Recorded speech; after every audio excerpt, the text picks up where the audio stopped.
Good afternoon, students. Today we can study about the spleen. Okay, spleen is a lymphoid organ, so it belongs to our lymphatic system. It is a lymphoid organ seen in the upper part of our abdomen.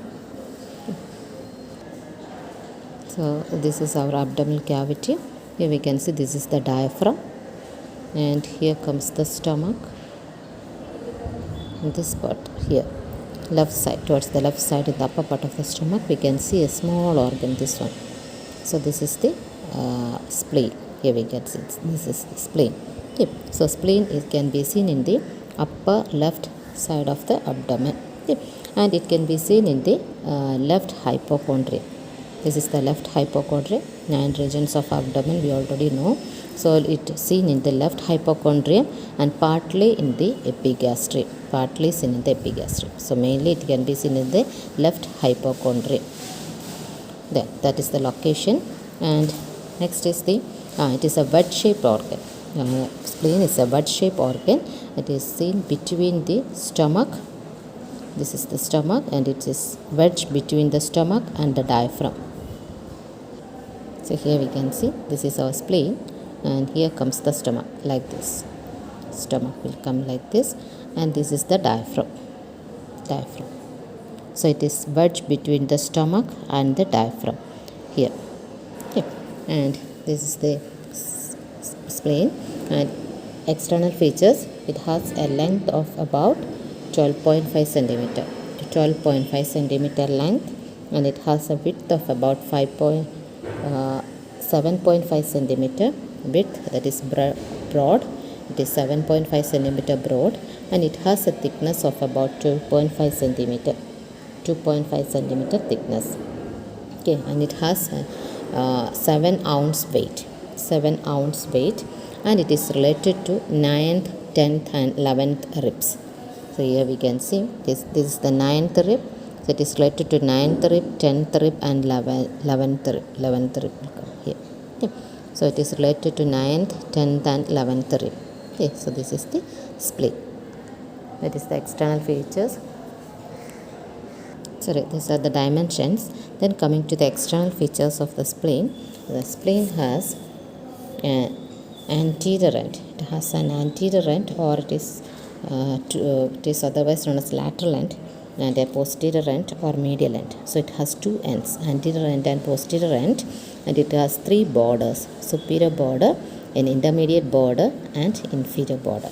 3 borders, and it has 2 surfaces: a visceral surface and a diaphragmatic surface. This is diaphragmatic surface.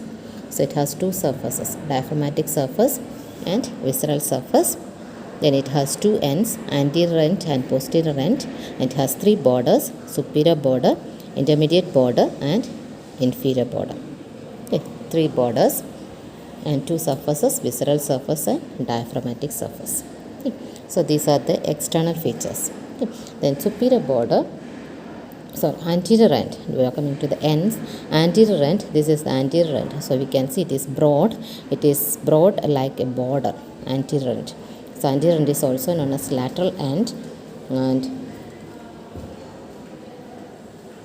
so it can be seen at the mid-axillary line. It is seen at the mid-axillary line, anterior end. This is the posterior end. Posterior end is directed backwards, and it is rounded and pointed end. Comparing to the anterior end, posterior end is rounded and pointed. It is directed backwards, upwards and medially. It is seen towards medially, so it is known as medial end also, and it rests on the upper pole of the left kidney. So it is related to upper pole of the left kidney. Then coming to the borders, then there are 3 borders: superior border, middle border and intermediate border and inferior border. So this is a superior border. We can say superior border is notched. So it is not straight border. So here and there we can see notches. So superior border is notched, and inferior border is rounded, and intermediate border also rounded, but it is incomplete border. Intermediate border is incomplete border, and it has 2 surfaces: diaphragmatic surface and visceral surface. So this is the diaphragmatic surface. We can see this surface, it is related to diaphragm.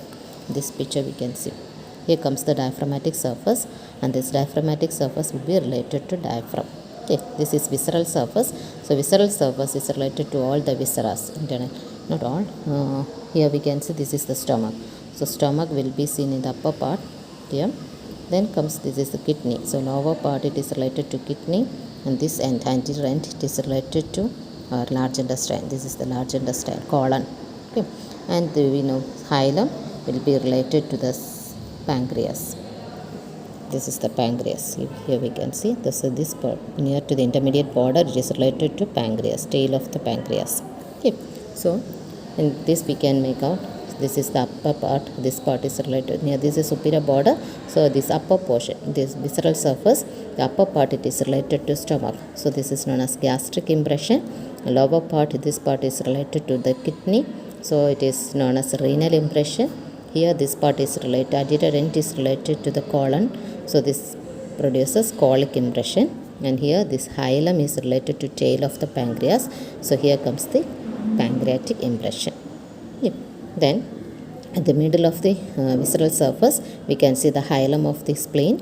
And through the hilum, we can see blood vessels, lymphatics, and nerves enters into the spleen.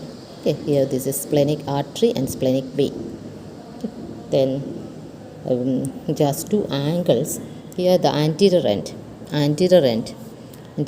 has two angles. The upper part of the anterior end here joins with the superior border. This is known as anterobasal angle, and lower part is known as posterobasal angle. So anterobasal angle and posterobasal angle, these are the two angles of the spleen. Then that is the relations of the spleen and also angles of the spleen. Okay. Then the next is ligaments related to the spleen. This is the stomach. There are two ligaments from the stomach to the fundus of the stomach to the spleen, that is gastrosplenic ligament. So this is the gastrosplenic ligament, and another ligament is from between the kidney and the spleen, lienorenal ligament. This is the lienorenal ligament. This is gastrosplenic ligament and lienorenal ligaments. Two ligaments are there. And one more ligament is there in associate with the spleen. So that is known as phrenico-colic ligament. This is diaphragm. So from the diaphragm to the colon, that is phrenico-colic ligament. So it is actually a suspensory ligament. It gives supports to the spleen. Okay, this one. So this also is known as sustentaculum lenis. Sustentaculum lenis. So these are the three ligaments associated with the spleen. Then blood supply of spleen. It is supplied by splenic artery. This is our splenic artery. So mainly it is supplied by the splenic artery. Then venous drainage is by the splenic vein. Splenic vein. Then lymphatic drainage. The lymphatic drainage by the there is no proper lymphatics because it itself is a lymphatic organ, and a few lymphatics arises from the connective tissue and drains into the pancreaticosplenic lymph nodes. Pancreaticosplenic lymph nodes. The nerve supply, it is derived, sympathetic is from the colic plexus, celiac plexus, and it supplies smooth muscles present inside the capsule of the spleen. So it is supplied by sympathetic and parasympathetic. And coming to the histology of the spleen. So this is the microstructure of the spleen or histology of the spleen. Okay. So if we are taking the section of the spleen, we can see the spleen is covered by a fibrous capsule. It is covered by a fibrous capsule. Okay. And the septas arises from the capsule. Here you can see septas. And the substance of the spleen is divided into a red pulp and white pulp. Okay. The substance is divided into red pulp and white pulp. So this is the white pulp. Here we can see these bluish color rounded structures. They are known as white pulp. And there in between we can see this red color region. These are the red pulp. Okay. So white pulp, here we can see white pulp is formed by the condensation of the lymphocytes surrounding an arteriole. This is an arteriole which is placed eccentrically here. So surrounding the arteriole we can see condensation of the lymphocytes. Group of lymphocytes can be seen covering this arteriole. So this is the white pulp. So this white pulp has an outer darker periphery and a center, germinal center. Okay. Then coming to the red pulp comprises of splenic cords of Bildroth and also splenic sinuses. So here we can see the splenic cords means it is formed by the arrangement of lymphocytes and other blood cells as a cord. So cord-like arrangement. Here we can make out so cord-like arrangement of the blood cells. So they are the splenic cords of Bildroth. So in between the splenic cords we can see the spaces. So that are the splenic sinuses.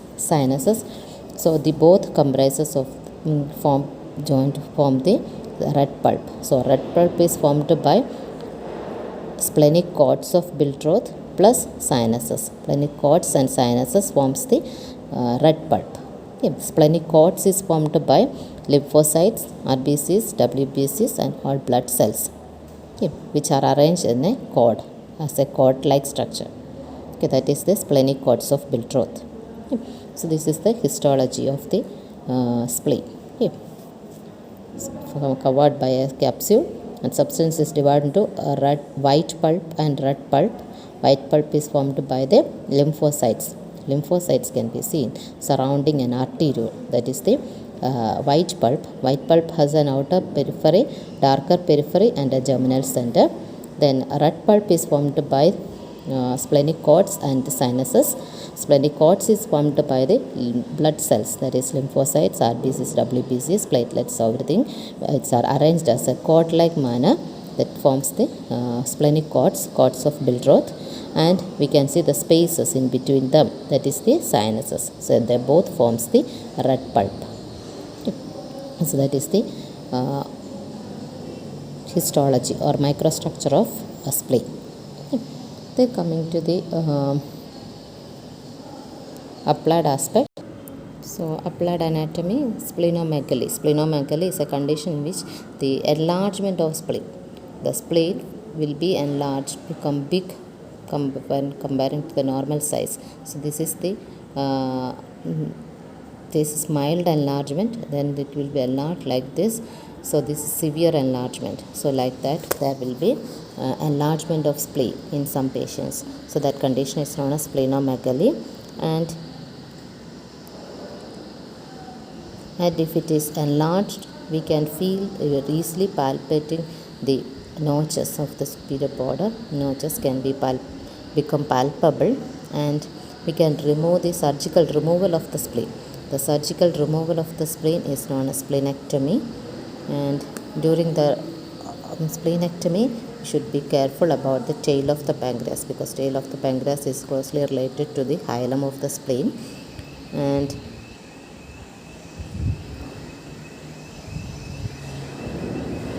so that's all about the spleen.